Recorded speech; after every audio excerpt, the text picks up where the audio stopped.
نحمدہ و نصلی علی رسولہ الکریم بسم اللہ الرحمن الرحیم اللہم انی اسألک علما نافعا و رزقا طیبا و عملا متقبلا۔ السلام علیکم۔ یہ نہایت اہم پیغام ہے جو کہ جنت نے اپنے ورثاء کے لیے دیا ہے کہ جو شخص اس پر عمل کرے گا وہ جنت الفردوس کا وارث ہوگا۔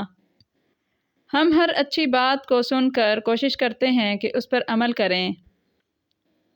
اور عمل کرنے کی کوشش کریں، لیکن ہمیں چاہیے کہ ہم انہی اعمال کو، عادات کو، صفات کو اپنے عمل میں لائیں اور ان کو اپنائیں جو کہ اللہ کے حکم اور نبی پاک صلی اللہ علیہ وآلہ وسلم کے طریقے کے مطابق یا قرآن و سنت سے ثابت ہوں، تاکہ ہماری کوشش اور محنت رائٹ وے میں ہو اور اللہ تعالیٰ اس کو قبول و منظور فرما لیں۔ روایت میں ہے کہ جب اللہ تعالیٰ نے جنت عدن پیدا کی اور اس میں درخت وغیرہ اپنے ہاتھ سے لگائے تو پھر جنت کو دیکھ کر فرمایا کہ کچھ بول، تو اس نے 10 ذیل آیتیں تلاوت کیں جو قرآن میں نازل ہوئیں، جو کہ سورہ مومنون کی آیت نمبر 1 قد افلح المؤمنون یہاں سے لے کر آیت نمبر 11 الذین یرثون الفردوس ہم فیہا خالدون یہاں تک جنت نے اللہ تعالیٰ کو بیان کی جو اللہ تعالیٰ نے قرآن پاک میں نازل فرما دیں۔ ترجمہ اس طرح ہے کہ بے شک اعلیٰ کامیابی حاصل کر لی ان مومنین نے جو خشوع و خضوع کے ساتھ نماز پڑھتے ہیں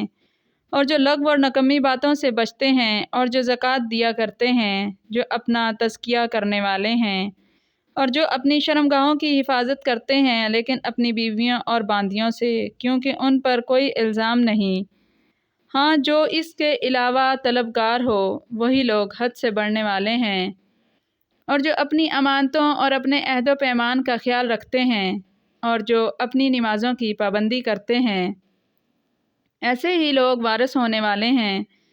جو جنت الفردوس کے وارث ہوں گے، وہ اسی میں ہمیشہ رہیں گے۔ اللہم اجعلنا منہم۔ ان آیتوں میں جنت کے ورثاء کی 6 صفات بیان کی گئی ہیں، جن میں ایک تو یہ ہے کہ خشوع و خضوع سے نماز پڑھنا، یعنی بدن اور دل سے اللہ کی طرف جھکنا، کہ جب نماز کے لیے کھڑے ہوں تو تمام دنیا و ما فیہا سے بے خبر ہو کر صرف اور صرف اللہ کی ذات کی طرف رجوع ہو۔ دوسرا، باطل، لغو اور نکمی باتوں سے علیحدہ رہنا، زکوٰۃ یعنی مالی حقوق ادا کرنا۔ چوتھا، اپنے بدن، نفس اور مال کو پاک رکھنا۔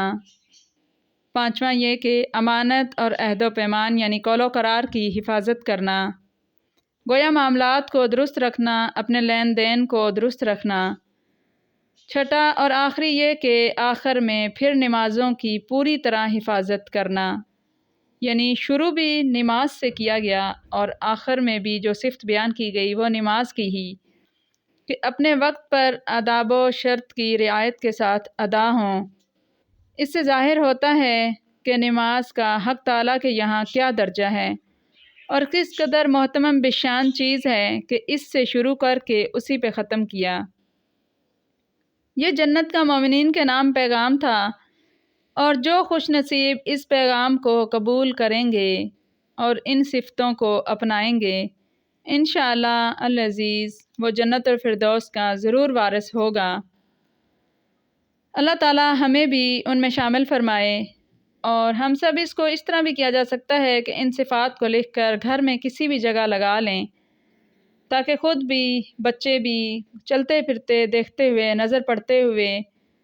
ہمارے دل میں یہ خیال ہو، ہمارے دل میں یہ شوق پیدا ہو کہ ہم بھی جنت کے ورثاء میں سے بن جائیں، اور بچوں میں بھی یہ شوق پیدا ہو کہ جنت کے وارث کون لوگ ہیں۔ جزاکم اللہ خیرا۔